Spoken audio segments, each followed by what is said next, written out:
Good morning students. आज हम लोग पढ़ेंगे ईथर, ठीक है। और थोड़ा ध्यान दीजिएगा। चलिए, ईथर देखिए, हम लोग अल्कोहल फेनॉल पढ़ने के बाद हम लोग ये लास्ट हम लोग किस पर विचार करेंगे? ईथर पे, ठीक है। तो ईथर, सबसे पहले मैं बता दूं कि ईथर का जो फंक्शनल ग्रुप होता है या फिर जनरल फॉर्मूला इसका है ना, इसका देखिए जनरल फॉर्मूला, ठीक है। इसका जनरल फॉर्मूला क्या होता है? जनरल फॉर्मूला होता है ROR, ठीक है। और इसका जो फंक्शनल ग्रुप है, ये देखिए फंक्शनल ग्रुप, ये फंक्शनल ग्रुप होगा इसका O, याद रखिएगा। यानी कि आपको एक चीज याद रखिएगा कि ये O ये जो सिर्फ O है जिसका दोनों बॉन्ड किसे जुड़ा रहेगा? R से जुड़ा रहेगा। तो इसको हम लोग क्या बोलेंगे? ईथर, ठीक है। चलिए, सबसे पहले मैं बता दूं कि इसका कोई भी सफिक्स नेम नहीं होता है। इसका सफिक्स नेम नहीं होता है, इसका सफिक्स नेम नहीं होता है, ठीक है। इसका प्रीफिक्स होता है। प्रीफिक्स नेम क्या है? प्रीफिक्स नेम है इसका एल्कोक्सी, एल्कोक्सी, ठीक है। अब मैं आपको बता दूं कि कहने का मतलब क्या है कि जब भी आप IUPAC नेम लिखिएगा तो 2 R इसमें है, 2 R में एक R जो है आपका वर्ड रूट में चला जाएगा। किस में चला जाएगा? वर्ड रूट में, ठीक है। और एक R चला जाएगा आपका प्रीफिक्स के रूप में, ठीक है। एक R किस में चला जाएगा? प्रीफिक्स के रूप में। जिस एग्जाम्पल के लिए मैंने लिया, मान लीजिए ethyl methyl ether, ethyl methyl ether. तो इथाइल मिथाइल ईथर में अब थोड़ा ध्यान दीजिएगा, ऑक्सीजन है, ये 2 ठोक कार्बन इथाइल के लिए और 1 कार्बन मिथाइल के लिए, ये देखिए है। अब आपको मैं एक चीज बता दूं कि इसमें सबसे ज्यादा कार्बन किस साइड में है? लेफ्ट साइड वाला में। तो ये कार्बन आपका वर्ड रूट में काउंट हो जाएगा। वर्ड रूट में इसका क्या जाएगा? इसका वर्ड रूट के लिए हम लोग लिखेंगे ईथ। वर्ड रूट क्या जाएगा? ईथ। इसका प्राइमरी सफिक्स, चूंकि इनके बीच क्या सिंगल बॉन्ड, इसलिए ANE हो जाएगा। और इसका सेकेंडरी सफिक्स अभी मैंने जस्ट कहा था कुछ नहीं होता है, हो गया। अब इसका प्रीफिक्स, तो इसका जो प्रीफिक्स होगा वो प्रीफिक्स क्या होगा? देखिए ये कार्बन तो चला गया आपका किसमें? वर्ड रूट में। तो बचा ये कार्बन, तो ये कार्बन कितना है? एक कार्बन के लिए क्या होगा? मिथ हो जाएगा। एल्क की जगह में क्या लिखाएगा? मिथ। और ये हो जाएगा ऑक्सी, दैट मीन्स इसका नाम हो गया क्या चीज? मिथऑक्सी। क्या हो गया ये? मिथऑक्सी। जब इसका IUPAC नेम लिखिएगा आप लोग, तो इसका IUPAC नेम किस तरह से होगा? क्योंकि ये मिथऑक्सी जो है वो कितना नंबर कार्बन से जुड़ा हुआ है? ये मिथऑक्सी देखिए 1 नंबर 2 नंबर, ठीक है, 1 में जुड़ा हुआ है। तो इसका IUPAC नेम हो जाएगा 1 मिथऑक्सी। और 2 कार्बन के लिए वर्ड रूट ईथ और प्राइमरी सफिक्स क्या हो जाएगा? ANE। इस तरह से इसका नाम 1 मिथऑक्सी ईथेन। और चूंकि 1 को आप नहीं भी लिखेंगे तो कोई बात नहीं है, तो ये हो जाएगा मिथऑक्सी ईथेन, ठीक है। चलिए, ये था इसका IUPAC नेम कैसे लिखेंगे, है ना। अब ईथर जो है इसको हम लोग 2 तरह से क्लासिफाइड कर सकते हैं। देखिए, एक हो गया सिमेट्रिकल और एक हो गया अनसिमेट्रिकल। ये देखिए सिमेट्रिकल ईथर, सिमेट्रिकल ईथर्स, और एक हो गया अनसिमेट्रिकल ईथर्स। ये देखिए अनसिमेट्रिकल ईथर्स। अब मैं आपको एक चीज बता देना चाहता हूं कि सिमेट्रिकल ईथर में क्या होता है। ये तो बात फिक्स हो चुका है कि ईथर के लिए ऑक्सीजन रहेगा ही रहेगा। ये देखिए ईथर दोनों साइड में अल्काइल ग्रुप होगा। यदि ध्यान दीजिएगा, यदि चूंकि ईथर में क्या होता है ROR, ये दोनों अल्काइल ग्रुप यदि सेम हो, जैसे यहां पर देखिए, ये देखिए यहां पर मैंने CH3 लिया और फिर मैंने यहां भी CH3 लिया, तो इसका नाम क्या हो गया? Di methyl ether. और ये किसका एग्जाम्पल है? ये एग्जाम्पल है सिमेट्रिकल ईथर का, क्योंकि दोनों अल्काइल ग्रुप क्या है? सेम है। यदि दोनों अल्काइल ग्रुप सेम नहीं हो, कहने का मतलब है कि एक साइड में मैंने CH3 को ले लिया और एक साइड में मैंने इथाइल को ले लिया, तो एक साइड में मिथाइल और एक साइड में यदि इथाइल हो गया तो इसको हम लोग क्या बोलेंगे? अनसिमेट्रिकल ईथर, ठीक है। ऐसा भी हो सकता है कि इस साइड में इथाइल रहे, इस साइड क्या रहे, इथाइल, और ये साइड भी इथाइल रहे। तो यदि दोनों साइड में सेम रहा तो हम लोग क्या बोलेंगे इसको, सिमेट्रिकल ईथर। ठीक है। अच्छा ऐसा भी हो सकता है दोनों साइड फेनाइल ग्रुप हो, C6H5, तो C6H5 ये देखिए दोनों साइड फेनाइल है तो ये हो जाएगा क्या चीज, सिमेट्रिकल। लेकिन दोनों साइड अलग अलग रहा, मान लीजिए एक साइड में मैंने CH3 को लिया और एक साइड में मैंने फेनाइल को ले लिया, तो एक साइड में मैंने फेनाइल ग्रुप ले लिया तो इसको हम लोग क्या बोलेंगे, इसको बोलेंगे अनसिमेट्रिकल ईथर। ये दिमाग में रहेगा आप लोग को। चलिए सबसे पहले हम लोग इसके बाद पढ़ेंगे ईथर। ईथर में सबसे पहले आपको मैं बता दूं कि हम लोग को पढ़ना किसको है, डाईथाइल ईथर को। किसको पढ़ना है, डाईथाइल ईथर, इसका प्रिपरेशन, इसका प्रॉपर्टीज। ठीक है, तो हेडिंग दीजिए डाईथाइल ईथर। ठीक है,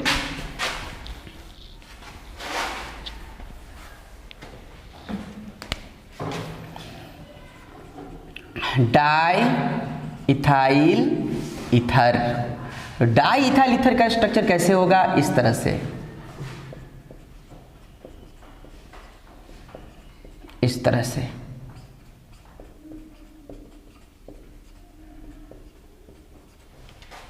ठीक है, और इसका प्रिपरेशन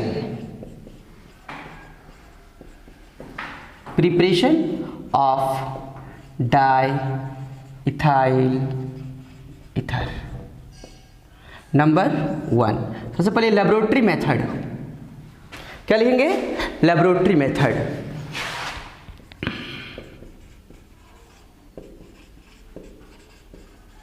प्रयोगशाला विधि,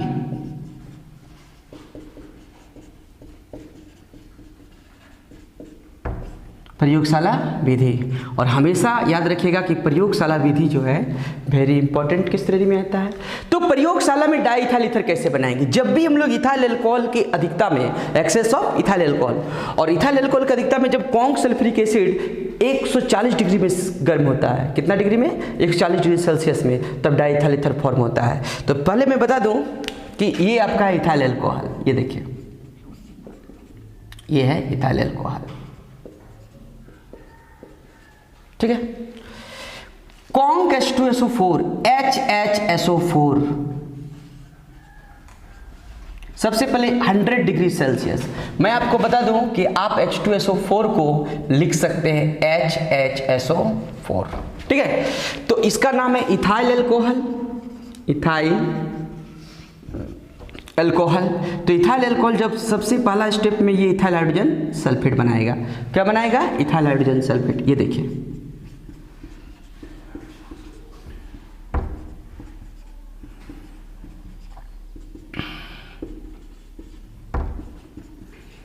इथाइल हाइड्रोजन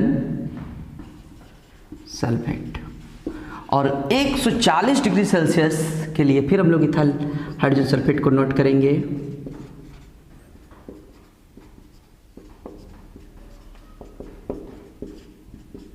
आप लोगों को इथिलीन का लेबोरेटरी मेथड याद है। इथिलीन का लेबोरेटरी मेथड में हम लोग 170 डिग्री सेल्सियस किए थे, लेकिन लैंग्वेज में उसमें एक्सेस नहीं था इथाइल अल्कोहल। ठीक है, तो यहाँ पर देखिए ध्यान से, यहाँ से HSO4 निकल जाएगा। क्या निकलेगा, HSO4 और H कितना टेम्परेचर पर, 140 डिग्री सेल्सियस में। और ये जो बनेगा कंपाउंड,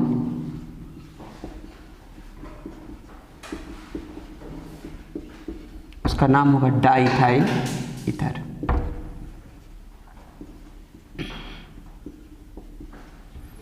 डाईथाइल ईथर। ठीक है, अब इसका लैंग्वेज प्रयोगशाला में इथाइल अल्कोहल की अधिकता में, इथाइल अल्कोहल की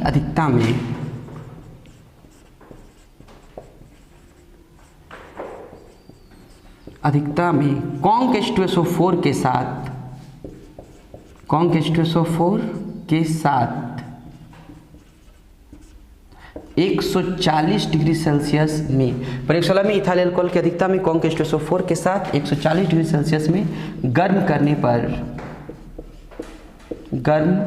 पर डाईथाइल ईथर बनता है। डाईथाइल ईथर बनता है, ईथर बनता है।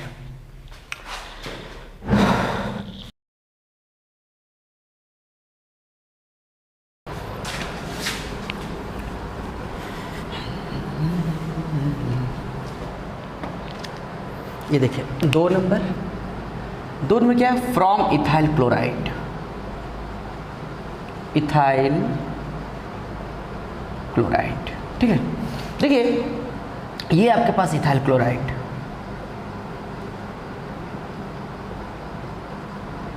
जब इसको हम लोग Ag2O सिल्वर ऑक्साइड के साथ, है ना, इसका नाम क्या है, सिल्वर ऑक्साइड।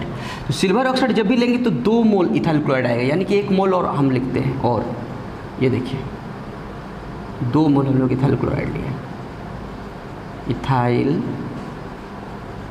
क्लोराइड। ठीक है, और यहाँ से देखिए Cl 2 ठो और 2 ठो Ag, और ये आपको बन जाएगा डाइथाइल ईथर।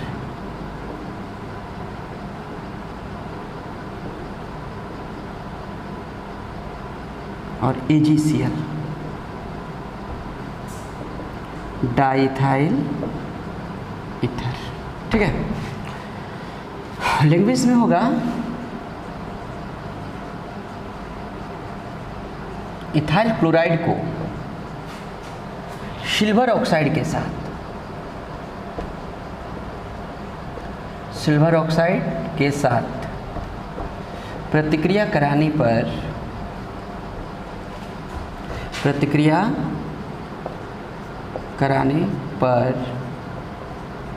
डाइथाइल ईथर बनता है। इथाइल क्लोराइड को सिल्वर ऑक्साइड के साथ प्रतिक्रिया कराने पर डाइथाइल ईथर बनता है। ये हो गया। अच्छा, एक आपका फ्रॉम इथाइल एल्कोहल, हालांकि इथाइल एल्कोहल से हम लोग बनाए थे। देखिए जब भी हम लोग ethyl alcohol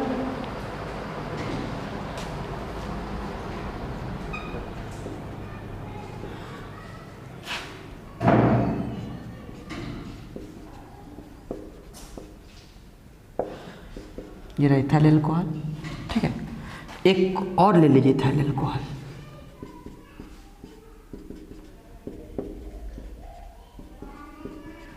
anhydrous aluminium oxide, anhydrous aluminium oxide की उपस्थिति में यदि गर्म करते हैं तो क्या होगा, वाटर निकलेगा यहाँ से।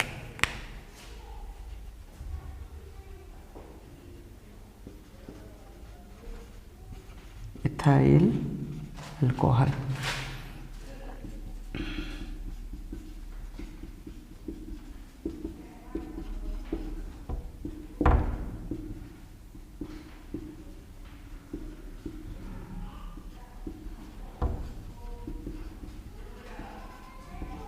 डाइथाइल ईथर, है ना। तो अब क्या करना है कि इथाइल अल्कोहल को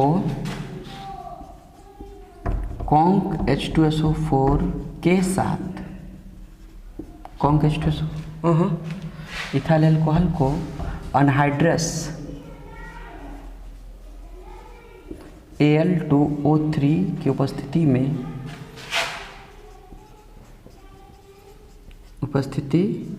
में गर्म करने पर डाइथाइल ईथर बनता है। ठीक है, ये क्या बन गया, डाइथाइल ईथर। इथाइल अल्कोहल को अनहाइड्रस एल्यूमिनियम ऑक्साइड की उपस्थिति में गर्म करने पर डाइथाइल ईथर बनता है।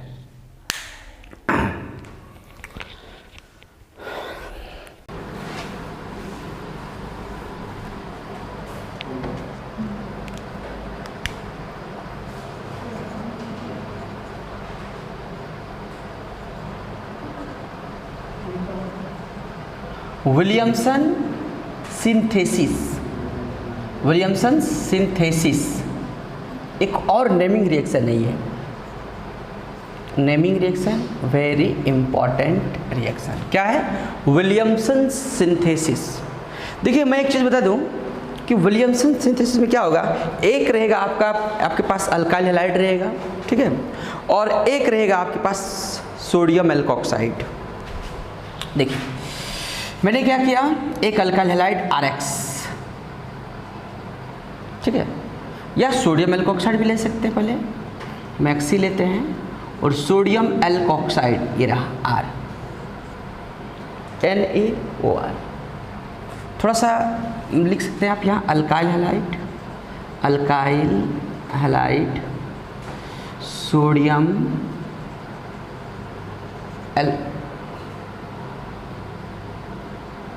एल्कोक्साइड। तो ये क्या होगा कि यहाँ से Na और यहाँ से X बार हो जाएगा और यह बन जाएगा आपका ईथर।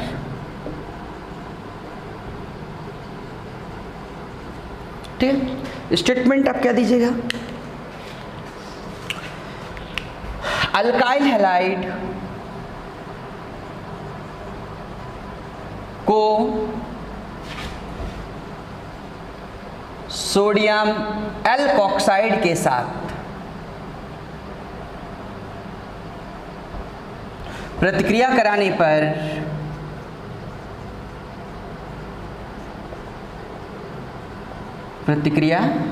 पर ईथर बनता है। ठीक है, लेकिन आपको बनाना क्या चीज़ है, डाई इथाइल ईथर। तो आप क्या कीजिए, इस R के जगह में इथाइल ले लीजिए और X के जगह में आप Br ले सकते हैं, इथाइल ब्रोमाइड या इथाइल क्लोराइड भी ले सकते हैं। ये रहा इथाइल ब्रोमाइड, ठीक है, और यहाँ पर फिर यहाँ ले लीजिए इथाइल, ये देखिए सोडियम इथॉक्साइड इसका नाम है, सोडियम इथॉक्साइड। ठीक है, ये देखिए NaBr बाहर आ जाएगा और ये जो प्रोडक्ट बनेगा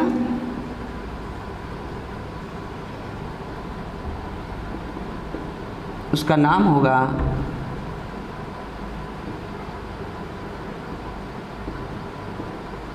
डाई इथाइल ईथर। ठीक है, प्रोडक्ट क्या हो जाएगा, डाई इथाइल ईथर।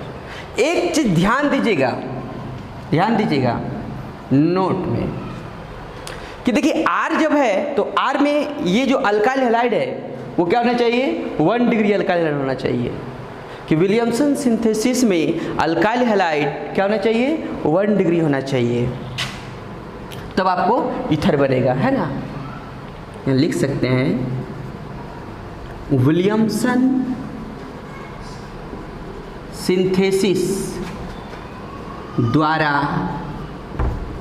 ईथर प्राप्त करने के लिए अल्काइल हैलाइड 1 डिग्री मतलब प्राइमरी होना चाहिए। ये दिमाग में सेट कर लीजिएगा, है ना, कि विलियमसन सिंथेसिस द्वारा ईथर प्राप्त करने के लिए अल्काइल हैलाइड क्या होना चाहिए, अल्काइल हैलाइड 1 डिग्री होना चाहिए। कभी कभी एग्जाम में क्या करता है देखिएगा, जैसे कि नोट नंबर 1 कि मान लीजिए आपका ये मिथाइल ब्रोमाइड रहा, ठीक है, और ये रहा टर्सरी 3 डिग्री, ये इस तरह से, कोई दिक्कत नहीं है, और दिखा सकते हैं। ये देखिए मैंने इसको लिया,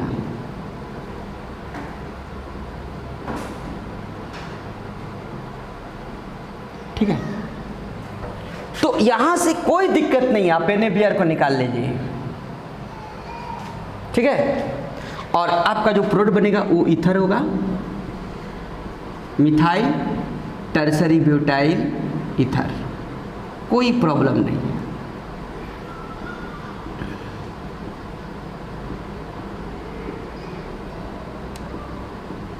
ठीक है, लेकिन यदि ये अपोज उल्टा कर दीजिए, मतलब कि ये टर्सरी ले लीजिए किसको, इसको, ऐसे।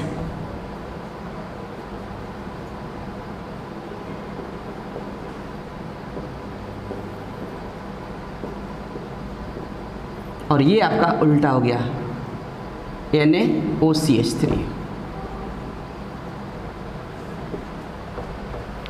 अब बताइए कि इसमें क्या बनना चाहिए। सब कुछ सोचेंगे कि NaBr बनना चाहिए, बिल्कुल सही बना, NaBr तो बनेगा ही बनेगा। लेकिन यहाँ से याद रखिए कि इसका जो बीटा कार्बन है, मतलब ये अल्फा ये बीटा हो गया, तो बीटा कार्बन का H रिलीज करेगा और ये H इस मिथॉक्सी के साथ मिथाइल अल्कोहल बना देगा, ऐसे ऐसे बनाएगा मिथाइल अल्कोहल, मिथाइल अल्कोहल। और सामने जो प्रोडक्ट बनेगा वो हो जाएगा प्रोपीन। प्रोपीन मतलब अल्किन कहिए, प्रोपीन नहीं। ये हुआ और ये आपका डबल बॉन्ड CH2, ये बन गया आपका क्या चीज़, अल्कीन, नाम इसका ब्यूटीन। ठीक है, IUPAC नाम भी आप जानना चाहेंगे तो 1,2 मिथाइल प्रोपीन हो जाएगा। क्या नाम होगा इसका, 2 मिथाइल प्रोपीन। तो ये दिमाग में आप लोग जरूर सेट करके रखिएगा, और एग्जाम में अक्सर ये रिएक्शन तो पूछ देता है। बात समझे कि नहीं, जब घुमाना रहेगा तो ये रिएक्शन, ताकि स्टूडेंट जानबूझ के इस तरह का प्रोडक्ट बनाए और गलत हो जाएगा। याद रखिएगा कि अल्काइल हैलाइड 3 डिग्री रह गया ना, तो फिर आपका ईथर नहीं बनेगा, याद रहेगा। तो चलिए